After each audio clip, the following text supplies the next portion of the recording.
Good morning class. आज हम लोग जानेंगे पंचायती राज व्यवस्था के विषय में। जानेंगे भारत सरकार ने भारत में, संपूर्ण भारत में या किसी किसी राज्य में कब लागू किया। इसमें हम लोग यह भी पढ़ेंगे हमारे मुखिया जी को कैसे हटाया जा सकता है, कौन कौन सी प्रक्रिया से गुजरना पड़ता है, ठीक ना। अगर जो इस चैनल पर नए हैं, अपने गांव में मुखिया को हटाना चाहते हैं, हम जो विधि बताते हैं उसको शुरू से अंत तक वीडियो देखिए, तो आपको समझ में आ जाएगा कैसे हम लोग को मुखिया जी को हटाया जा सकता है, वार्ड को हटाया जा सकता है, ठीक ना।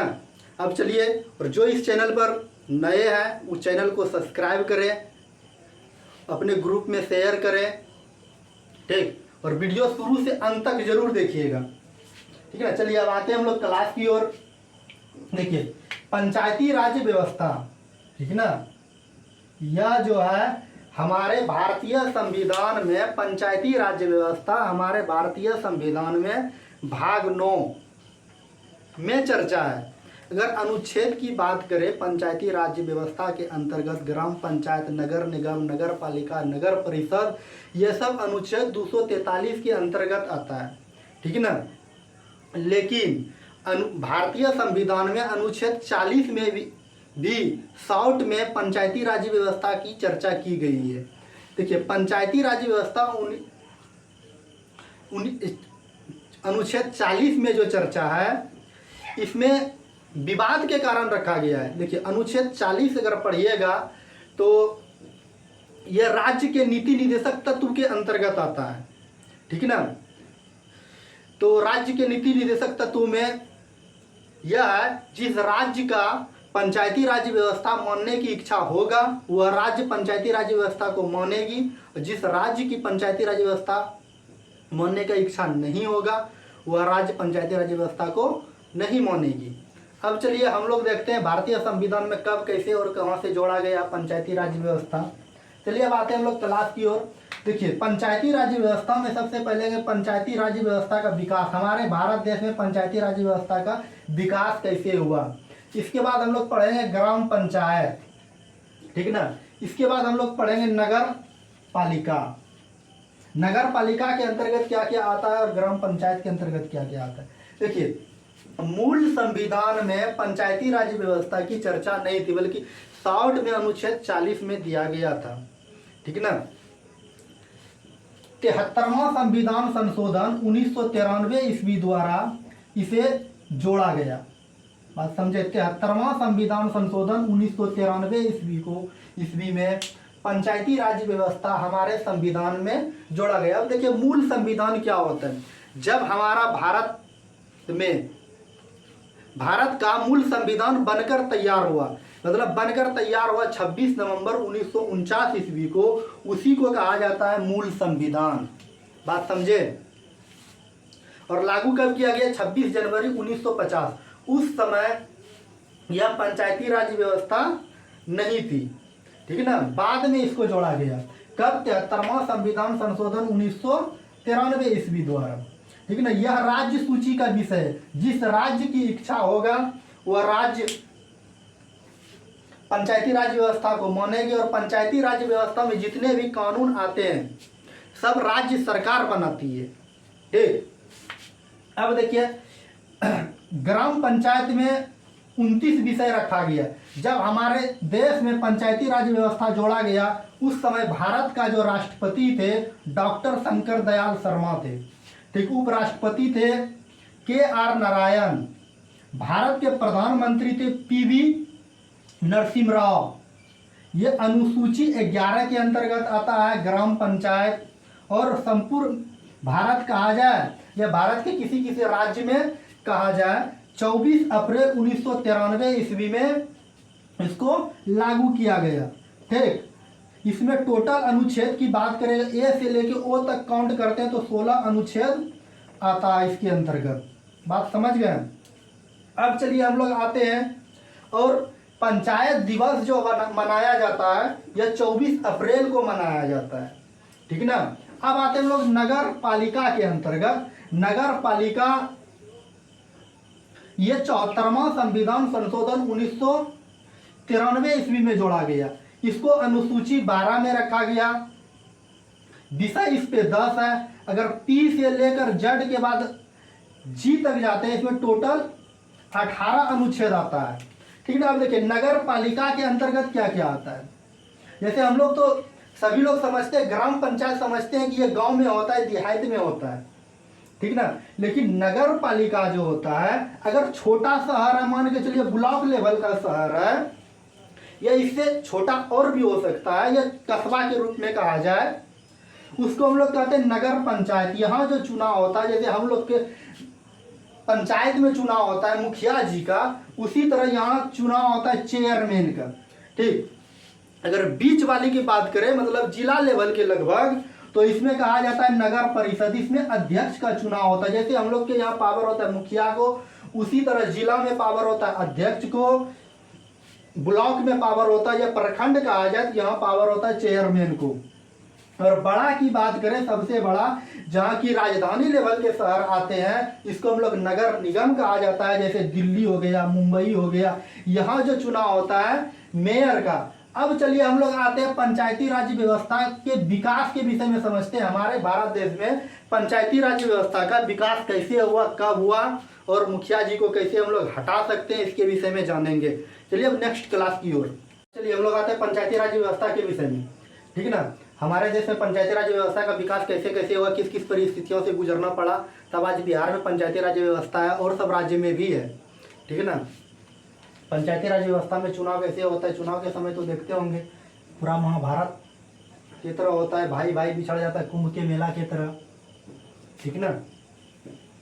अब देखिए पंचायती राज व्यवस्था का सबसे पहले चोल वंश के जो शासक थे, उन्होंने स्थानीय स्वशासन की व्यवस्था की थी। स्थानीय मतलब अपने छोटे छोटे क्षेत्र में गांव स्तर पर व्यवस्था की थी। ठीक है ना। अगर हम प्राचीन इतिहास से उठा के देखते हैं तो इसके बाद स्थानीय व्यवस्था का अगर जनक कहा जाता है भारत में, लॉर्ड रिटन, जो भारत के वायसराय थे, इन्होंने ही क्या किया था, स्थानीय स्वशासन का जनक कहा जाता है, और पंचायती राज व्यवस्था का भी जनक कहा जाता है। ठीक ना। इन्होंने क्या किया, भारत के लिए पंचायती राज व्यवस्था में लॉर्ड रिटन द्वारा पंचायती राज व्यवस्था का विकास 1882 ईस्वी में क्या, इसे पंचायती राज व्यवस्था का जन्मदाता कहा जाता है, या जनक बोलिए, जन्मदाता।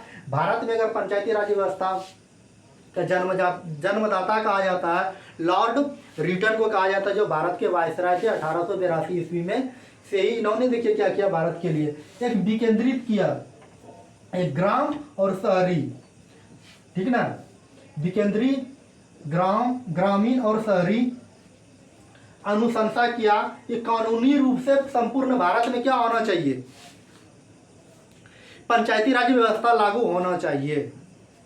ठीक है ना। लॉर्ड रिटन ने ही कानूनी रूप से हर राज्य में लागू होना चाहिए। ठीक है ना।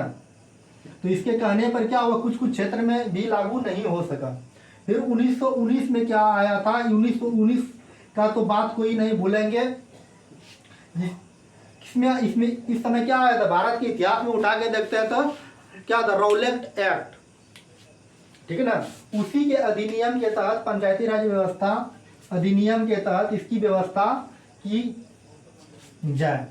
ठीक है ना। 1920 में फिर अनेक प्रांत में क्या हुआ, 1919 में अधिनियम आया। देखिए अगर कोई संसद में, अधिनियम का अर्थ होता है, अंग्रेजी में कहते हैं एक्ट, कोई भी विधेयक है जब तक संसद में घूम रहा है तब तो वो अधिनियम है, आके अगर लागू हो गया तब उसको हम लोग क्या कहते हैं, कानून बन गया। ठीक है। राष्ट्रपति साहब सिग्नेचर कर दिए तो। अब देखिए 1920 में क्या हुआ था, अनेक कुछ संयुक्त प्रांत, कुछ मध्य प्रांत, बिहार, असम, कुछ क्षेत्र में लागू किया गया। ठीक है ना। और यही व्यवस्था क्या चल रही थी, आज़ादी तक चलती हुई आ रही थी। ठीक ना। अब देखिए पंचायती राज व्यवस्था को क्या किया गया, सामुदायिक विकास कार्यक्रम के अंतर्गत जोड़ा गया। सामुदायिक विकास कार्यक्रम यह भारतीय संविधान में अमेरिका के संविधान से लिया गया है। ठीक ना। इसमें सबसे अधिक सामुदायिक विकास की जो जगह लाया गया 2 अक्टूबर 1952 ईस्वी में। ठीक ना। इसको मुख्य रूप से लाए थे कौन, पंडित जवाहरलाल नेहरू ने। ठीक ना। अगर आपको वीडियो जब पसंद आ रहा है तो शुरू से अंत तक देखें, अंत में ज़रूर बताएंगे मुखिया जी को कैसे हटाया जा सकता है। चलिए हम लोग थे सामुदायिक विकास कार्यक्रम। सामुदायिक विकास कार्यक्रम यह अमेरिका के संविधान से लिया गया, इससे पहले बताया, ठीक है ना। और यह पंडित जवाहरलाल नेहरू के शासनकाल में भारत में लाया गया था। ठीक, अब देखिए सामुदायिक विकास कार्यक्रम में जो लाए अमेरिका के संविधान से पंडित जवाहरलाल नेहरू जो लाए थे, तो इसमें अधिक भ्रष्टाचारी और तानाशाही हो गई थी। इसके लिए एक जांच कमेटी बनाई गई, जिसका जांच कमेटी का नाम था बलवंत राय मेहता समिति। बलवंत राय जो एक व्यक्ति थे या और एक अर्थशास्त्री थे। ठीक, बलवंत राय मेहता समिति के द्वारा इस जांच समिति, मतलब इसमें जो सामुदायिक विकास कार्यक्रम में तानाशाही आ गया था 1956 ईस्वी में, इसका एक बलवंत राय मेहता समिति बनाई गई, ठीक ना। अब देखिए, और यह समिति जांच ही कर रही थी कि भारत में पंचायती राज व्यवस्था किस प्रकार लागू की जाए। तब तक में 2 अक्टूबर 1959 ईस्वी में नागौर राजस्थान में त्रिस्तरीय व्यवस्था पंचायती राज व्यवस्था शुरू हो गई, ठीक ना। और भारत में पहली बार संपूर्ण राज्य की बात किया जाए तो 1959 ईस्वी में भारत का पहला ऐसा राज्य बना जो आंध्र प्रदेश, जहां पंचायती राज व्यवस्था लागू किया गया। देखिए, पंचायती राज व्यवस्था जो है सबसे पहले नागौर में क्यों किया गया। देखिए, एक कांग्रेसी कार्यकर्ता थे जिसका नाम था पटाभी सीतारमैया, ठीक ना। यह मध्य प्रदेश के प्रथम राज्यपाल भी थे और कांग्रेस के पूर्व अध्यक्ष भी थे। ठीक, इन्होंने क्या किया, ये जब हमारा भारत देश आजाद हुआ तो आजादी के बाद क्या हुआ, किसी भी व्यक्ति के जान का बहुत महत्वपूर्ण योगदान रहता था। देख, अब ये जो थे पटाभी सीतारमैया जी, ये अनशन पर बैठ गए कि पंचायती राज व्यवस्था लागू होना ही चाहिए, तुरंत लागू होना चाहिए, चाहे जैसे भी हो, जैसे जो भी करो संविधान में करो, लेकिन पंचायती राज व्यवस्था लागू होना ही चाहिए। ये व्यक्ति जो थे पटाभी सीतारमैया जी, ये अनशन पर बैठ गए। अनशन पर बैठने के बाद 84 दिन तक भूख हड़ताल कर दिए। इसके साथ और जरा साथी सब जो था सब भूख हड़ताल पर बैठ गए। अब बैठने के बाद क्या हुआ, इनकी मृत्यु हो गई। अब देखिए, तो क्या किया गया, पटाभी सीतारमैया की जब मृत्यु हो गई, मृत्यु के बाद भारत का एक ऐसा राज्य था जो आंध्र प्रदेश, तो 1959 ईस्वी में पहली बार भारत के किसी संपूर्ण राज्य में त्रिस्तरीय व्यवस्था लागू किया गया, ठीक ना। इसी तरह धीरे धीरे जहां की जनता, जिस राज्य की जनता अधिक मांग करती थी पंचायती राज व्यवस्था मेरे राज्य में लागू हो सके, ताकि क्या करे, मुखिया जी सब धन लूट सके, तो कब 1960 ईस्वी में असम में लागू किया गया पंचायती राज व्यवस्था। इससे पहले आंध्र प्रदेश में, जो ये क्वेश्चन बहुत बार एग्जाम में पूछा हुआ है, परीक्षा में पूछता है, भारत में सबसे पहले पंचायती राज व्यवस्था कहाँ लागू किया गया, तो राजस्थान के नागौर जिला में लागू किया गया था, ठीक ना। अगर पूछेगा भारत के कौन सा ऐसा राज्य है जो कि संपूर्ण राज्य में लागू किया गया था पहली बार पंचायती राज व्यवस्था, तो आंध्र प्रदेश। बात समझे, ये दोनों बहुत इंपॉर्टेंट पॉइंट है। इसी तरह 1960 ईस्वी में असम में लागू किया गया, 1962 ईस्वी में तमिलनाडु, कर्नाटक, बिहार, यूपी 4 राज्य में लागू किया गया, 1963 में गुजरात में लागू किया गया, 1964 में पश्चिम बंगाल में लागू किया। स्थान पर पंचायती राज व्यवस्था क्या कर दिए, लागू कर दिए गए। इसके बाद 1977 ईस्वी में भी एक समिति बनाई गई जिसका नाम दिया गया अशोक मेहता समिति, ठीक ना। इन्होंने 1977 में ही अपना रिपोर्ट को सरकार के सामने पेश किया और बताया गया उसमें कि पूरे राज्य में जो है, किसी भी राज्य में अगर पंचायती राज व्यवस्था लागू किया जाए। देखिए, बलवंत राय मेहता समिति जो थे, इन्होंने सरकार को अपना रिपोर्ट दी थी, त्रिस्तरीय व्यवस्था लागू की जाना चाहिए। और अशोक मेहता समिति जो थी, इन्होंने अपना रिपोर्ट में 1977 में ही दिया कि भारत में क्या होना चाहिए, द्विस्तरीय राज्य व्यवस्था, पंचायती राज व्यवस्था लागू होना चाहिए। एक का नाम दिया जिला परिषद और एक का नाम दिया पंचायत मंडल, मतलब ब्लॉक में होना चाहिए, ग्रामीण स्तर पर नहीं होना चाहिए। और एक राज्य में राज्य के लिए क्या बना देना चाहिए, वित्तीय आयोग बनाने की बात कही गई। किसने, अशोक मेहता समिति ने। सरकार ने इसे क्या कर दिया, वो स्वीकार कर दिया, मतलब स्वीकारा नहीं। ठीक, फिर इसके बाद 1987 ईस्वी में डॉक्टर LM सिंघवी की अध्यक्षता में जांच समिति बनाई गई। ठीक, ये भी किसी काम का नहीं रहा। 1988 ईस्वी में PK थंकल समिति बनाया गया। इन्होंने भी कहा इस समिति में पंचायती व्यवस्था, राज्य व्यवस्था की मांग करने की बात कही गई, लेकिन यह सब क्या हो गए, वो सफल हो गए। फिर मोरारजी देसाई के बीच में सरकार आती है 1964 में। 64वां संविधान संशोधन 1989 ईस्वी में पंचायती राज व्यवस्था को संवैधानिक रूप से लागू करने की बात कही गई, लेकिन यह वो सफल हो गया। बहुत प्रयास किया, लेकिन प्रयास नहीं हो पाया। फिर 65वां संविधान संशोधन 1989 ईस्वी में भी क्या कर दिया, संविधान में दर्जा देने का बात कहा गया, लेकिन यह वो सफल हो गया। फिर जब कब हुआ, 1990 आया, 90 के विधेयक में आ गए। 1990 में क्या कर दिया गया, PN नरसिम्हा राव की जब सरकार बनी, इन्होंने ग्राम पंचायत के लिए एक क्या बनाया गया, विधेयक लाया गया। 73वां संविधान संशोधन और 74वां संविधान संशोधन 1992 ईस्वी में, जो कि संविधान सभा में एक विधेयक रखा गया, जिससे क्या हो गए, विधेयक पारित हो गए। तो 1992 में क्या हो गए, पारित हो गए, लागू 1993 ईस्वी में किया गया। बात समझे। चलिए अब आते हैं नेक्स्ट। चलिए अब आते हैं हम लोग कुछ नोट की और नोट करने की बात है। देखिए, पंचायती राज व्यवस्था को सबसे पहले मांग जो है लागू करने की बात चल रही थी कहाँ, हमारे विधानसभा में, बिहार में, कि सबसे पहले कहाँ लागू होना चाहिए, बिहार में। लेकिन इससे पहले क्या कर दिया, मध्य प्रदेश में लागू कर दिया गया। बात समझे। 1935 के अधिनियम के तहत पूर्ण रूप से पंचायती राज व्यवस्था को राज्य सूची के अंतर्गत रखा गया है। बात समझे। हम लोग जब पंचायती राज व्यवस्था पढ़ते हैं, राज्य सूची का विषय है, तो अधिनियम 1935 के तहत ही कहा गया था पंचायती राज व्यवस्था जो है राज्य सूची का विषय होगा। बात समझ गए। अब देखिए, अनुच्छेद 326 की बात करते हैं। यह बहुत इंपॉर्टेंट पॉइंट होता है। हम लोग जो किसी को वोट देने का अधिकार है, भारतीय संविधान में अनुच्छेद 326 में कहा गया है, जिस व्यक्ति की मतदाता सूची में नाम आ गया या वोटर ID बन गया है, वो अनुच्छेद 326 के तहत चाहे किसी भी व्यक्ति का या किसी भी चीज़ का चुनाव हो, जैसे कि मुखिया जी, पंच, सरपंच, MP, MLA, विधायक, ये सब का यदि चुनाव होता है, तो हम लोग उसमें वोट देने का अधिकार दिया गया है भारतीय संविधान के अनुसार अनुच्छेद 326 के तहत। ठीक है ना।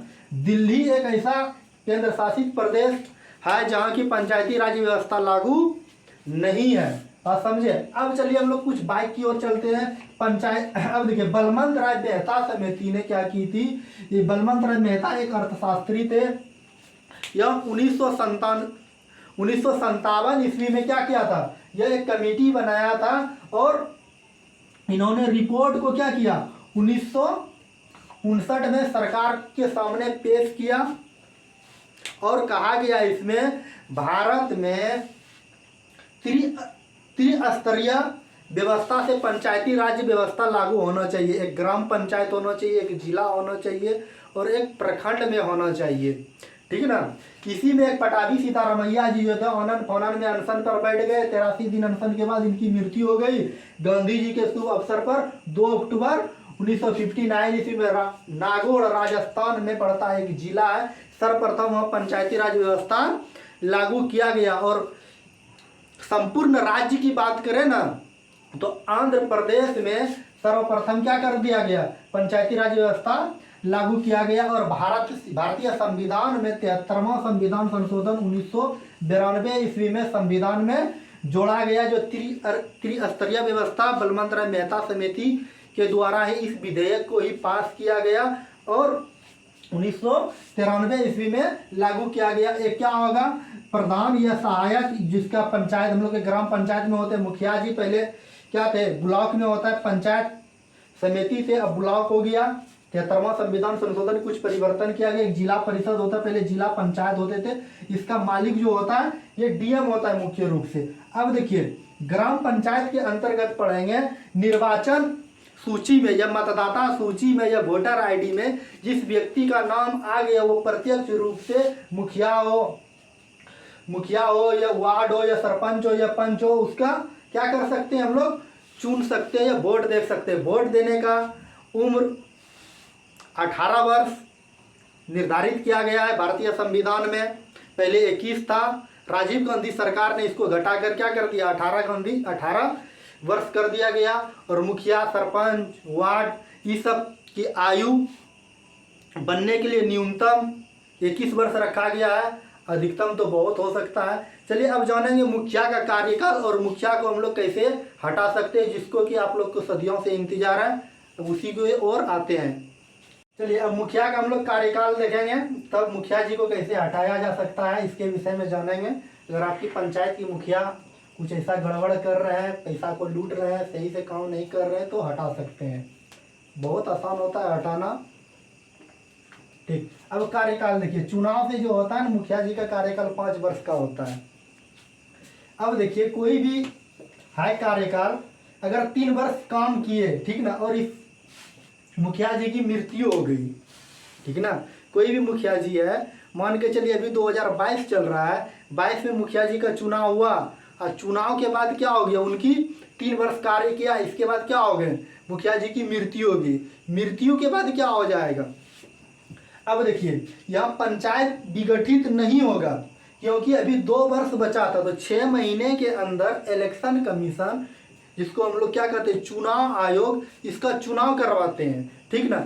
चुनाव जो होगा शेष अवधि के लिए होगा, मान के चलिए 2 वर्ष के लिए समय बचा था ना इसके पास, इसको हम लोग मध्यवर्ती चुनाव या उपचुनाव कहते हैं। शेष समय जो बचा था, मान के चलिए 6 महीने के अंदर क्या किया, चुनाव करवा लिया।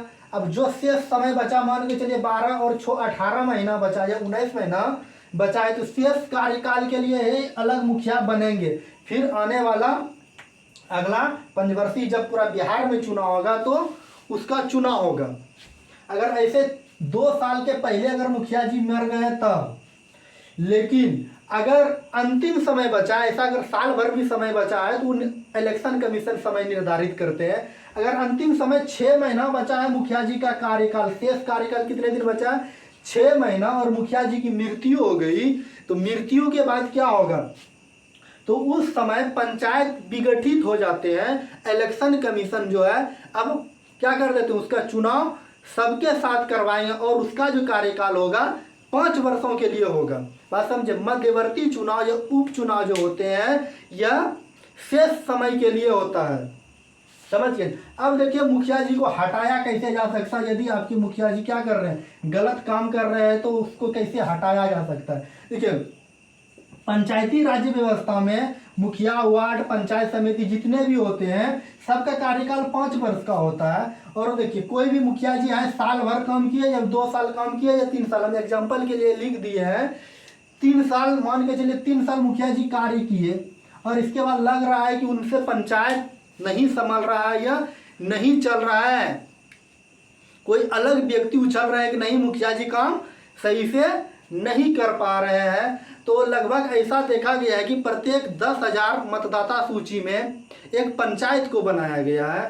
तो हर पंचायत में अलग अलग होता है, ठीक, मतदाता सूची में नाम कम भी हो सकता है और अधिक भी हो सकता है। अब देखिए मुखिया का कार्यकाल प्रथम बैठक से कितने दिनों तक होता है, 5 वर्ष के लिए होता है। जब 5 वर्ष के लिए होता है और 2 वर्ष में क्या पता चल रहा है मुखिया जी सही से काम नहीं कर पा रहे हैं, वो सामर्थ्य है काम करने में, बूढ़े हो गए हैं, समय पे बुलाते हैं आते नहीं हैं, तो अब देखिए जो व्यक्ति मुखिया जी के खिलाफ क्या ला रहे हैं, वो विश्वास पत्र, अगर वो विश्वास पत्र मुखिया जी के खिलाफ ला रहे हैं तो क्या होगा, देखिए मतदाता सूची में जितने व्यक्ति का नाम है, मान के चलिए 10,000 व्यक्ति का मतदाता सूची में नाम है, उसका साधारण बहुमत साधारण बहुमत का मतलब होता है 1/2 + 1। अगर मान के चलिए मतदाता सूची में 10,000 व्यक्ति का नाम है, 1/2 करेंगे तो 5,000 होगा, +1 करेंगे तो 5,001 होगा।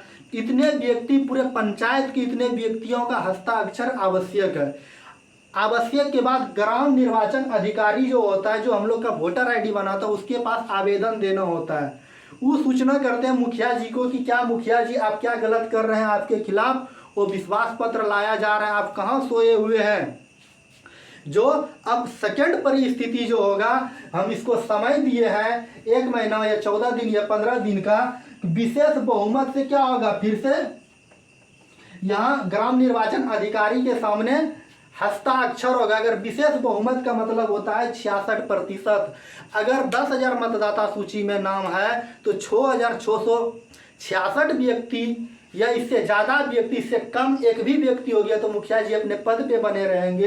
अगर इससे अधिक व्यक्ति या 6,666 व्यक्ति ने या 66% व्यक्ति ने क्या कर दिए, मुखिया जी के खिलाफ सिग्नेचर कर दिए ग्राम निर्वाचन अधिकारी के सामने में, तो मुखिया जी अपने पद से क्या हो गए, हट गए। अब वहाँ जो चुनाव होगा शेष समय के लिए होगा, जितना समय बचेगा उतना समय के लिए होगा, जो हम बोर्ड पर लिख दिया। जिसको स्क्रीनशॉट लेना चाहता है वो ले सकते हैं आराम से।